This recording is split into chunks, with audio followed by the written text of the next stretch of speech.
Hindi bababa sa 10 tricycle drivers sa Batangas City ang nasisita ng TDRO dahil sa hindi pagsusuot ng uniforme. Para sa detalye, makakasama natin live si Paul Hernandez. Paul?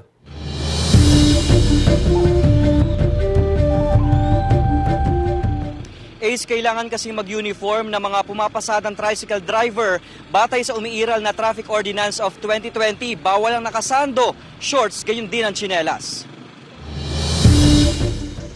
Naka-arm warmer na, may sombrero pa at syempre, uniformeng kulay green na may pangalan niya ang pirming suot ni Arvin sa pamamasada ng tricycle. Protection sir sa init ng panahon.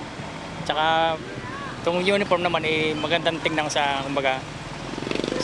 tingnan ng tao, neat tingnan. Dalawang set ng uniform daw ang ini-issue ng samahan sa bawat kasapi ng TODA kada taon.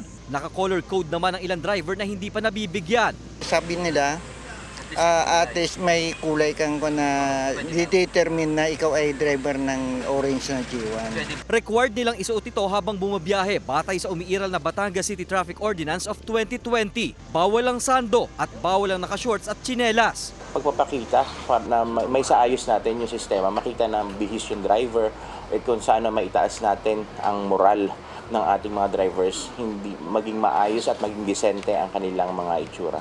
Pero wa-effect din daw sa ilang tricycle driver ang umiiral ng ordinansa. Hindi bababa sa 10 driver ang nasisita ng Transportation Development and Regulatory Office o TDRO Batangas City sa loob ng isang linggo. Wina-warningan, binibigyan ng citation ticket at kung talagang nananatiling pasaway, multa na 1,000 piso ang kapalit. Ang ating namang intention doon ay maipatupad, of course, yung nasa ordinansa and at the same time, mapanatili nating maganda yung presentable ang itsura ng mga driver natin. At sa ngayon, nagbibigay pa raw ang TDRO ng konsiderasyon dahil sa mainit na panahon. Pero hindi raw dahilan para ipagsawalang bahala ang pulisiya. Bukod sa mga tricycle, epektibo rin ang ordinansa sa mga pumapasadang jeepney drivers sa lungsod.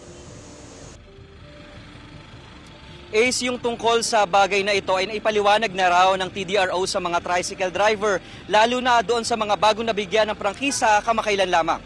Ace. Maraming salamat, Paul Hernandez.